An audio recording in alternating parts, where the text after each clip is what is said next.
중소기업 TV 사용해도 괜찮을까? 이노스 TV 2년 사용 후기.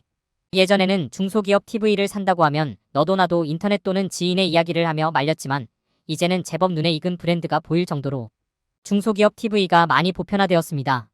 그렇지만 여전히 마음 한구석에는 불안함도 존재하는데 중소기업 TV를 직접 사용해 봤을 때 어떤 점이 좋았고 어떤 점이 불편한지에 대해 리뷰해 보려고 합니다.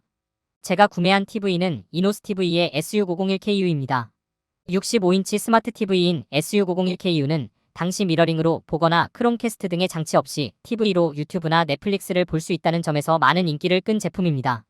기본적으로 4K UHD 해상도가 지원되며 HDR10이 지원됩니다. 당시에도 적지 않은 중소기업 제품들이 있었는데 이 제품을 고르게 된 이유는 리뷰가 많았기 때문입니다.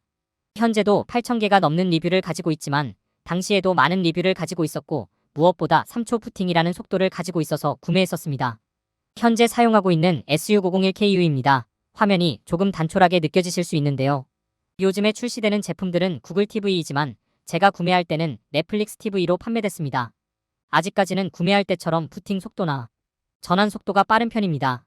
아마 추가 업데이트가 이루어지지 않아서 계속해서 빠른 속도를 유지하는 것 아닐까 생각이 듭니다. 사운드도 아직까지는 멀쩡하게 잘 들립니다. 그렇다면 사용하면서 느꼈던 단점에 대해 말해보겠습니다.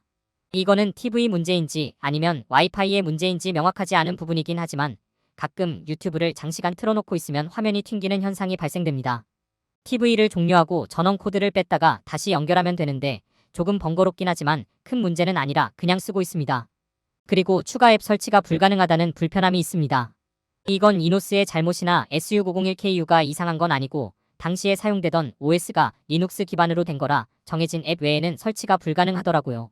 현재는 안드로이드 11까지 나온 상태라서 요즘에 사용하는 앱이 추가되지는 않을 것 같아서 아쉽습니다. 외에는 별다른 문제는 아직까지 발생하지 않은 상태입니다. 사실 중소기업 TV 제품을 살 때 제일 망설여지는 부분이 바로 AS일 것입니다. 그래서 그런지 요즘에는 5년 무상 AS 제품도 많더군요. 다행히 지금까지 AS를 받은 적이 없어서 어떻다고는 못하지만 전체적으로 AS에 대한 부분이 많이 좋아진 것 같더라고요. 당시 몇몇 중소기업 TV들이 AS 이슈가 있었는데 시대가 바뀐 건지 아니면 회사가 더 커진 건지 최근에는 이런 이슈도 없고 이노스는 오프라인 AS 센터도 생긴 걸 보면 이제는 꽤 자리매김을 한 것 아닌가 하는 생각이 듭니다. 저는 이노스 TV의 제품만을 사용했기 때문에 전체적으로 중소기업 TV가 다 좋다라고는 말할 수는 없을 것 같습니다. 요즘에는 AS 이슈가 없다고 하더라도 기업이 사라지거나 하는 이슈는 생길 수도 있으니까요. 반면 이런 부분에서는 추천을 드릴 수 있을 것 같습니다. 불과 2년 전에 구매한 제품이 현재는 화면은 잘 나오고 있지만 OS가 너무 오래된 구버전이 돼버렸습니다. 기술이 하루가 다르게 변화하다 보니 예전에는 좋은 거 사서 10년은 써야지가 기본이었지만 OLED TV를 지나 1억짜리 마이크로 LED까지 나오는 마당에 그냥 저렴한 제품을 사용하고 그때그때 바꿔주는 게 좋지 않을까 생각합니다. 대신 중소기업 TV를 구매하실 예정이라면 기업이 어느 정도 성장할 가능성을 보이는지를 확인해보고 구매하는 것을 추천합니다. 그냥 중국산 TV를 떼어와서 판매하는 곳인지 아니면 몇 년 전과는 다른 서비스를 제공하면서 몸집을 키우고 있는 곳인지 등을 보면서 판단해보는 것을 추천합니다. 무상 5년 AS를 제공한다고 하더라도 하루아침에 회사가 사라지게 되면 무용지물이니까 스트레스를 받지 않으려면 꼼꼼하게 확인해보고 구매하시길 바랍니다.